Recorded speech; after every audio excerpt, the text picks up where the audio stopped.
Hello and welcome to Happier, a podcast about how to be happier, healthier, more productive, and more creative.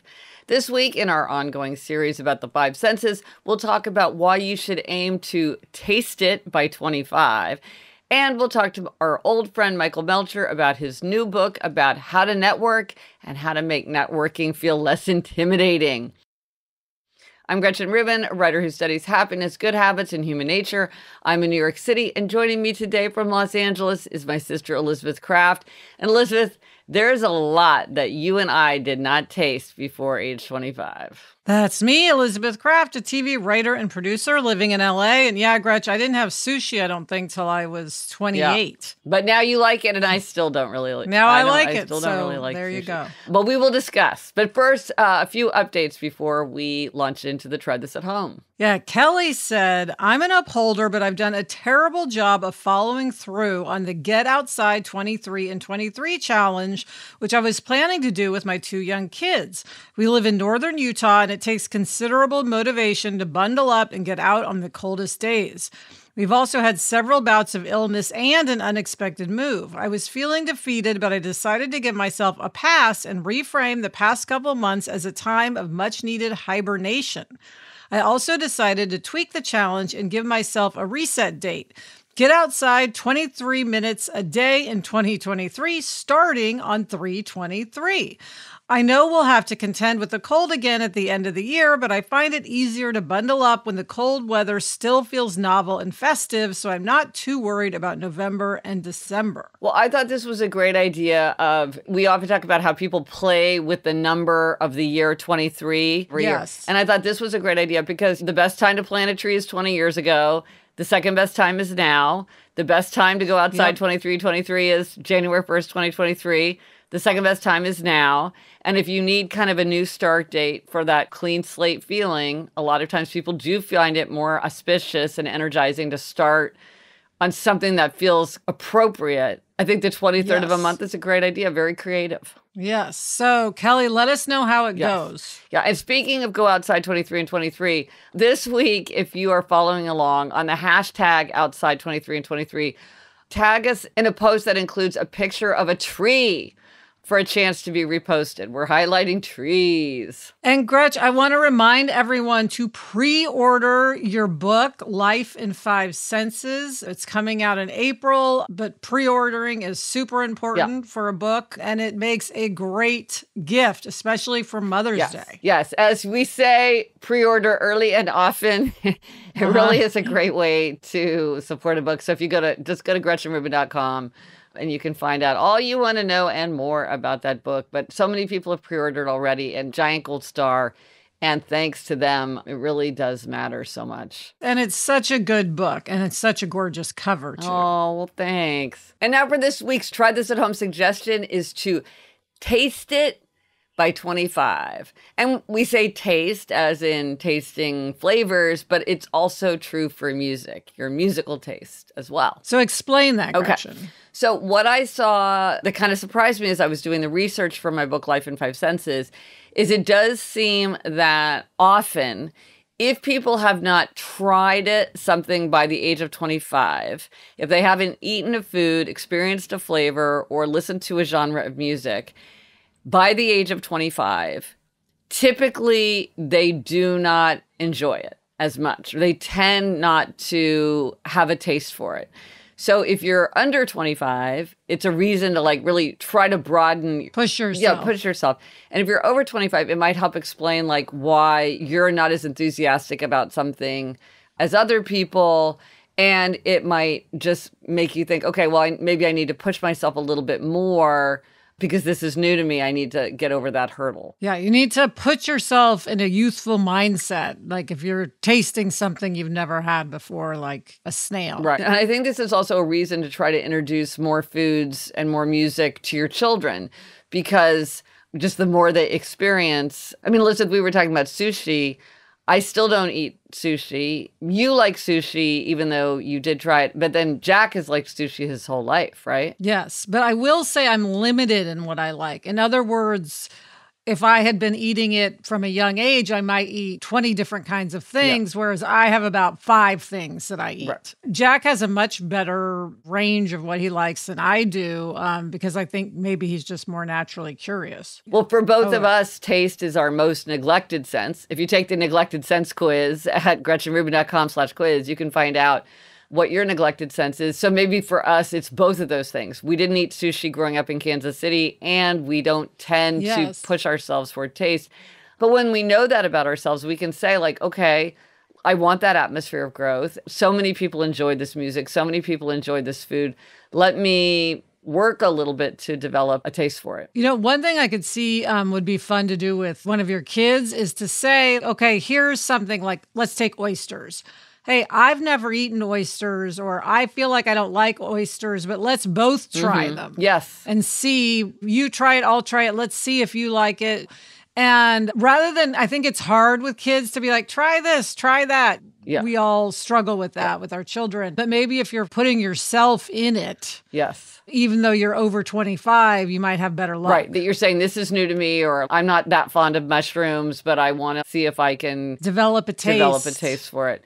But I also think it's one of these things where maybe you don't have to be too hard on yourself too, because if you feel bad, but you're like, oh, everybody else likes this, what's wrong with me? Now you have some insight into why it might be that, is that there is just this pattern in how people develop tastes. Well, and Gretch, how is it also related to the reminiscence bump, which is a great phrase? So the reminiscence bump is fascinating. Researchers have shown that when you talk to adults, they have an outsized number of memories from the ages from about 15 to 25. Now, Elizabeth, what about you? So that's high school and college and kind of young adulthood. Don't you feel like 100%? Right? Yes. More than being kindergarten and more than being like 40. Absolutely. Yeah. And so I would be fascinated to hear from listeners if they also experience this reminiscence bump.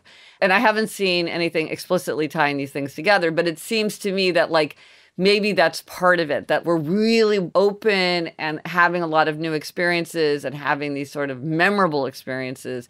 And then that bump starts to close. And so then things maybe get more set. And then maybe that's why new things, you know, like think of the music from high school and college. Typically people have extremely vivid memories of that music. So that's what they love. That's what they listen to. That's what they're drawn to.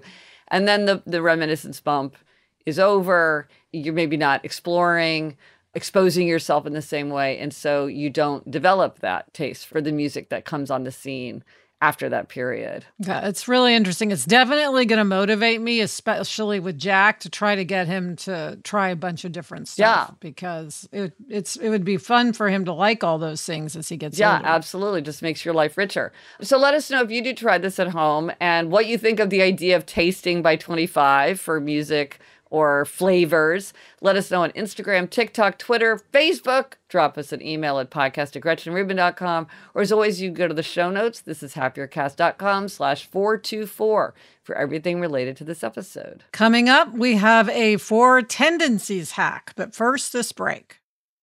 Okay, Gretch, it's time for this week's happiness hack. Okay, well, you know I love the Four Tendencies. And you know I love Catalyst for reflection and like an entry on the calendar of Catalyst. So our listener, Sarah, suggested April 10th, which is coming up if you're listening to this episode when it goes live, because it's Four Tendencies. So the Four Tendencies Day, it's a great day to step back and think, okay, maybe I made a New Year's resolution. Maybe there's something I'm working on. Maybe I'm struggling with Go Outside 23 and 23 or whatever it might be. Say, let me think about my tendency. And am I taking advantage of my tendency and thinking about how to dial into the power and strength of my tendencies to achieve my aim? Because sometimes even when people know their tendency, they still aren't deploying that knowledge as they're going about an aim. And this is a reminder to do that. Yeah, I love that. Okay, Four Tendency Day. Yes. A national holiday. Right, exactly. For example, if you're an obliger and you're trying to do something and there's no outer accountability, this is the day where you might be like, oh, what I really need to do is find some form of outer accountability here, because considering my tendency, that's probably what is the missing element. So that's really fun. And now for an interview with Michael Melcher. I've known Michael for many years. Along with one other person, we've been meeting for a very long time to talk about issues that have come up in our careers. And each year, Michael leads a very fascinating, useful look back, look forward exercise that I always get so much out of. And it makes sense that he would be good at that kind of thing because he is an internationally known executive coach and leadership expert. He has a JD MBA from Stanford, and he wrote a book called The Creative Lawyer that I recommend often to people of all professions, not just lawyers, because it's about how to find satisfaction in whatever you're doing. And now Michael has a new book, Your Invisible Network, How to Create, Maintain, and Leverage the Relationships That Will Transform Your Career. And I'm going to read the description. Create, maintain, and leverage professional relationships in only 20 minutes a day. Meaningful relationships are a must-have to sustain and further your career. A network built on reciprocity, depth, and trust isn't merely helpful to your career growth, it is absolutely necessary. Your skills, work ethic, education, lived experience, passions, all of these will only achieve their full potential when paired with meaningful relationships. Your Invisible Network provides a practical, nuanced plan for building and sustaining a network. Hello, Michael. Hi, Michael. Hey, Liz and Gretchen. Yay, we're so happy to be getting the chance to talk to you about your terrific new book. Well, I'm thrilled to be here, of course. So the first question I have to ask is, you're talking about networking, and everybody knows it's so important, but it is something where a lot of people just shudder at the thought of networking. They just resist the idea of networking. Mm-hmm. And the whole book is about how to make it less intimidating and make the case for it. But how do we make it more appealing and less intimidating to do the things that we need to do to network? Well, first of all, 20 minutes a day or less. Yeah. So break it all down into small chunks, small, discrete actions taken over time, make much more of a difference than big, dramatic gestures. Mm-hmm. 2, don't fight the discomfort. Discomfort is natural because you're trying to interrupt homeostasis. You're trying to get something different from what might just come to you. And a lot of building out your relationships is connecting with what we can call your weak ties, people you're not in day-to-day exchange with. So there's going to be discomfort.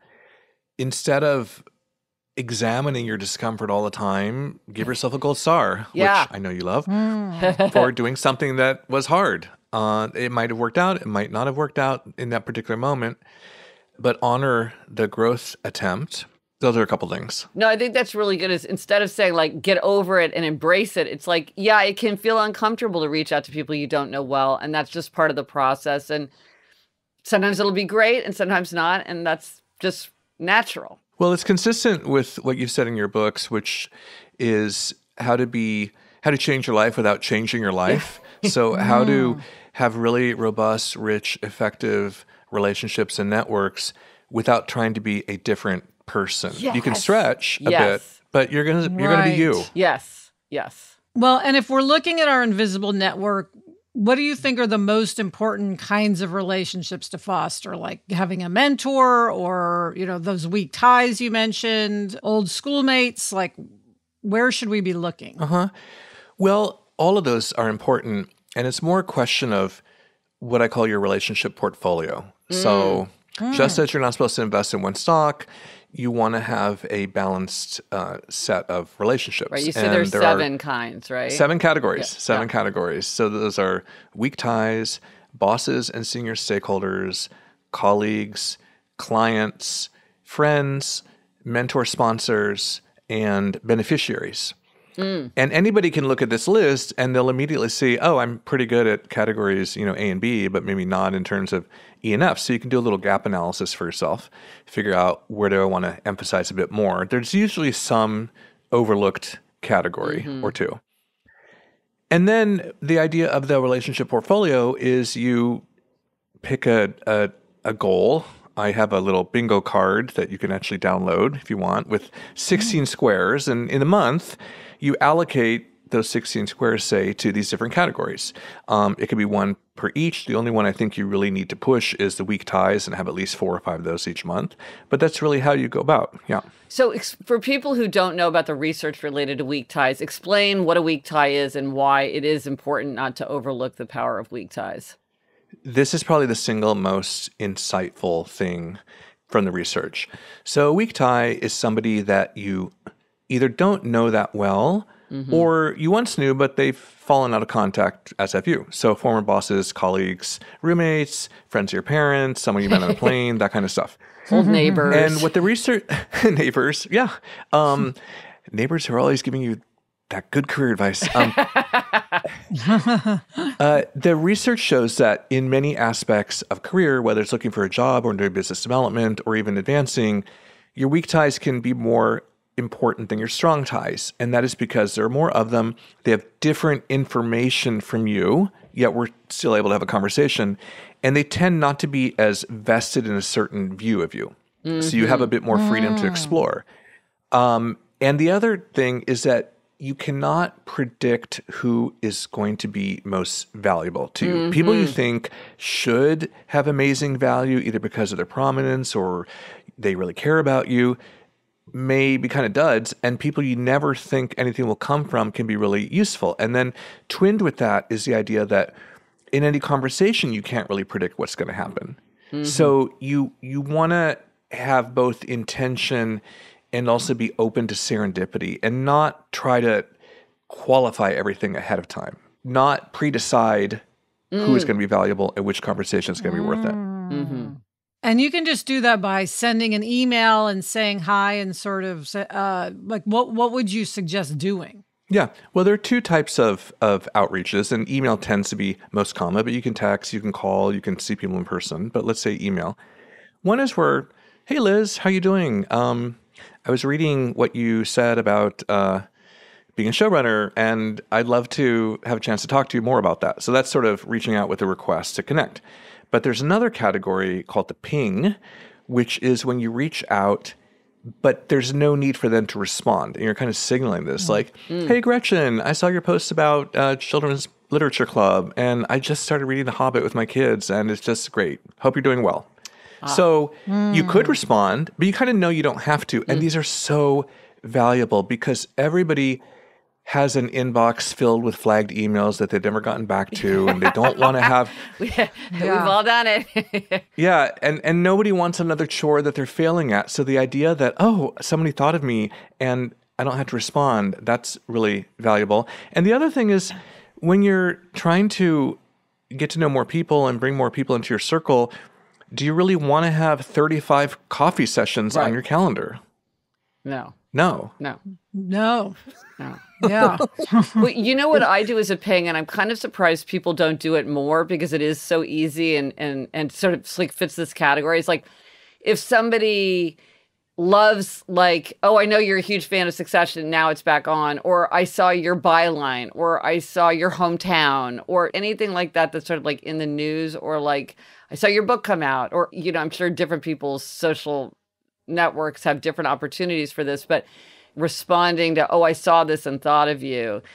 It's very powerful. I try to do that whenever I can possibly notice that, because I feel like it feels natural and warm. And like you say, there's not like, now we have to follow up. The interesting thing, so some people do that very naturally, and you can actually get in a habit of it. You can give yourself permission to just comment on things to people and share memories. And that's part of being human, right? It's reminding them of things that you share or things they've told you. Some people find it a little hard because they think, well, they're going to think I have an ulterior motive. I'm like, well, you might, in the sense that in the long run, you want to maintain this relationship, but you're not actually having an ulterior motive that minute. And if you're in a situation where you really want to ask them for something, but you feel like you can't yet, so you're going to try to create this little breadcrumb trail, I would say just ask them directly. Let's, cut out the discomfort. Just be honest about what you want, and then they can honestly respond. But there is always a zone for just being more human and connecting and showing an interest and sharing stuff that you care about too. Well, one of the things that I love about your book is that it's so practical. It feels so attainable. You talk about this 20 minutes and you have lots of ideas for how people could just go about broadening and deepening their relationships. So just for people who want to have, like, I love the idea about make a list of 12 people you want to get to know better over the course of the year and set up one lunch per month. That sounds like fun and something that even a very busy person could do. What are some other ideas that you find people really follow through with? Well, you could spend 20 minutes and just come up with a good standard ping that you could then later send out to other people. You could go on LinkedIn and just spend 20 minutes cruising around, simply finding out what people are up to, because people change jobs all the time. And as you learn about that, it might give you material to reach out to them. So that counts. It totally counts. Okay. It counts. You know what counts even more? If you comment on people's posts, like write a couple words, something more than awesome or beautiful, like, wow, this really made me think. I'm going to share with people or repost. That also counts. You could take a walk with somebody and just chat. One of my, at the end of the book, I have like 100 additional 20-minute activities. And I think my favorite is the next time you go to a party, pretend that you're a secret agent and your only mission is to help the hostess make the party successful. Ooh, I love that. Oh, Gretchen, we're gonna have to add that. We're working on a entertaining hacks episode, hacks for entertaining, and we've got to add that one. Yeah, because it changes the whole outlook. Like, because instead of thinking, well, do I really want to come to this party and do I know people? It's like, hey, you look like you'd like another Diet Coke. Have you seen the shrimp tray over here? But, you know, there's a lot of research, and I'm sure this is what you're tapping into. There's a lot of research showing that, like, by adopting an alternative identity, it actually unlocks people's ability to act kind of outside themselves. So, like, assuming an identity can, like, what would if I'm Barbara Walters, what would Barbara Walters do? I'm just going to act that way. It can, so we always say be yourself, but sometimes it's useful not to be yourself. So adopting this super agent for hospitality is a great identity. You know, I didn't realize there was research behind that, but I used to often tell people it is easier to pretend to be another person than to change your own personality by 15%. Yes, that is exactly. So, Michael, what do people do wrong that you see that we can look out for in ourselves? You know, an interesting thing that people do wrong is that they are not specific enough about what they want from somebody. So let's say that you are doing some informational interviewing as part of career development and you manage to get a meeting with someone who is significant. And then you start off by saying, because you don't want to be offensive, you'll say, I just love to learn more about your path and the choices you've made and anything you can share. And it seems like you're being nice, but you're kind of wasting their time, because everybody, including like captains of industry, they want to be successful in the conversation. And so if somebody asks you that, you're like, well, what do I really talk about? But if they were to say, hey, Liz, I want to know, like, what are 2 or 3 really, really hard parts about being a television writer, just to know ahead of time what might come at me, right? Or, Gretchen, how do you keep writing when you're just exhausted and tired? Or what's the single biggest new discovery you had while being a writer? Things like that. Something very specific. Like, for example, in the coaching world, people will sometimes come to me and ask career-related questions. I'm reasonably known. And if they say, I'm just interested in what you think of the different coaching programs, I think, well, you can Google that or you can talk to other people. But if they say, I'm really trying to figure out how to monetize this, and could you share me what you've learned about revenue models? I mean, in a way that's higher end information, and I may or may not want to share it, but I kind of enjoy that question because I know that other people can't really answer it, and I can provide a good answer pretty compactly. So take a risk of being much more specific about what you want to talk about, as opposed to thinking you should be very general. Interesting. Okay. That's great advice. So switching gears a little bit. So I have my new neglected sense quiz, and Michael, you're one of the first people that we've talked to. Of course, I was pushing away people in that line.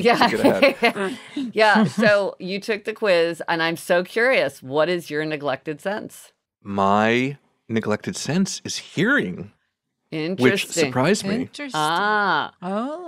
Because does it make you want? Yeah, let's hear why. Well, I mean, I like the voice. I think a lot about it. I sort of like singing, that kind of stuff. I don't like loud noises. But yeah, all this stuff, like I don't like live music. I never know what to listen to on Spotify, so I listen to the same 5 things, right? It is really underdeveloped. Like I suppose I would enjoy listening to birds chirping, but I don't go out seeking it. So it really gave me something to think about. I love the quiz. I love the quiz. That's so great. And if you want to take the quiz, go to GretchenRubin.com/quiz. Yeah, I think hearing is my second to bottom neglected. Taste is, for Elizabeth and me both, is our most neglected, but I think for me, hearing was my second most. And then, Michael, finally, we ask everybody, what is your try this at home suggestion for listeners? My try this at home is to write a note or an email to somebody from your past who you haven't been in contact with, and to thank them for something wise that they told you. It might be a boss, it might be a coach, it might be mom. Just say, I may not have said this at the time, but you said X to me, and now I really see the value of it. Oh, that's so great, because it's like gratitude, reaching out. It's a way to reflect on your past. That's such a great idea. Lovely. Michael, thank you so much. We both loved Your Invisible Network, and it's always so fun to talk to you. Thanks for coming on. I mean, when I'm with you, I feel like I'm talking to the Bronte sisters. So thank you both. Thanks, Michael. Bye. Bye. Coming up, I have a demerit that needs only 3 words. But first, this break. Okay, it is time for Demerits and Gold Stars, and this is an even-numbered episode, which means that, Elizabeth, it is your turn to talk about a demerit. Well, Gretch, I promised my demerit was going to be 3 words, Ooh, so yes. here they are. Girl Scout cookies. Do I need to say anything more than that? We've all done it. Yeah, it sent me down a path, Gretch, a path that I am hopefully now off of. There you go. Okay, we'll leave mine there. What is your gold star? Okay, well, I'm giving myself a gold star. Okay, set the scene. I splurged on a pair of nice earrings. I was very excited about these earrings, but then I got them home and put them in, and I realized that they made my earlobes hurt. And I was kicking myself because I was like, why didn't I notice this in the store? I was just resigning myself to the fact that these were going to hurt. And I would always be putting them in on the last possible minute and taking them out as soon as I possibly could. Then, okay, this is gold star number 1. I realized, hey, I could look online and see if there's a solution to this problem, which I often forget to do. I often forget, like, maybe there's a fix to this. So I was like, okay, I'm going to go online and see, what do you do? And as I was doing it, I was coming up with all of these hypotheses, like maybe the holes in my ears are small and these are too thick because the posts were kind of unusually thick on this. And so it's stretching and that's why it hurts. So maybe I should like take this to a jeweler and they'll like file the posts down and make them narrower and everything. But I found out, well, put a little Vaseline on the post, because probably what it is that it's kind of irritating your earlobes as you're putting them in. If you put the Vaseline on, they will slide in more easily and then your problem is solved. And in fact, that is all it took. I had all these things. They're too heavy. They're too thick. They're too this. No, it was easily fixed by the Vaseline. So now I was just dancing around because I'm like, I thought I had like splurged on these earrings that I would end up never wearing. If you come to a book event, you will probably see me wearing these earrings. Well, that's a great hack. The Vaseline on the post. I'd never heard that before. Absolutely. It was just remarkable. So 1, it's a hack. And 2, it's just a reminder, look online, because often there is a solution if you remember to look for it. Why it's hard to do that, I don't know, but I was so excited. Gretch, gold star. I love that you did that. The resource for this week, I want to remind everybody about my 5 Things newsletter. I send out a free weekly newsletter where I talk about 5 things making me happy. It is so much fun to write this newsletter. I love doing it, and you can sign up at GretchenRubin.com/newsletter. Also, if you are a fan of Lori Gottlieb, I'm going to be doing an Instagram Live with Lori Gottlieb on April 6th to talk about the connection between our senses and our romantic relationships. Plus, we're going to be giving away copies of our books. You can join the conversation on April 6th at 7 p.m. Eastern by searching Gretchen Rubin on Instagram. And now, Elizabeth, what are we reading? I am reading Finding the Words by Colin Campbell. And I'm reading The Maids by Junichiro Tanizaki. And that's it for this episode of Happier. Remember to try this at home. Taste it by 25. Let us know if you tried it and if it worked for you. Thank you to Michael Melcher. You can read his book, Your Invisible Network. Thanks to our executive producer, Chuck Reed, and everyone at Cadence 13. Get in touch. Gretchen's on Instagram and TikTok at Gretchen Rubin, and I'm on Instagram at Liz Craft. Our email address is podcast@GretchenRubin.com. And if you like the show, please be sure to tell a friend. That's how we get most of our new listeners. Until next week, I'm Elizabeth Craft. And I'm Gretchen Rubin. Thanks for joining us. Onward and upward.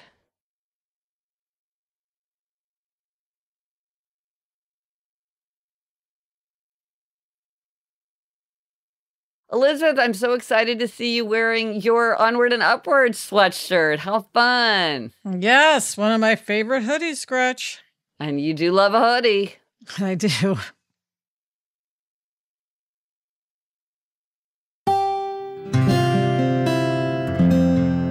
From the Onward Project.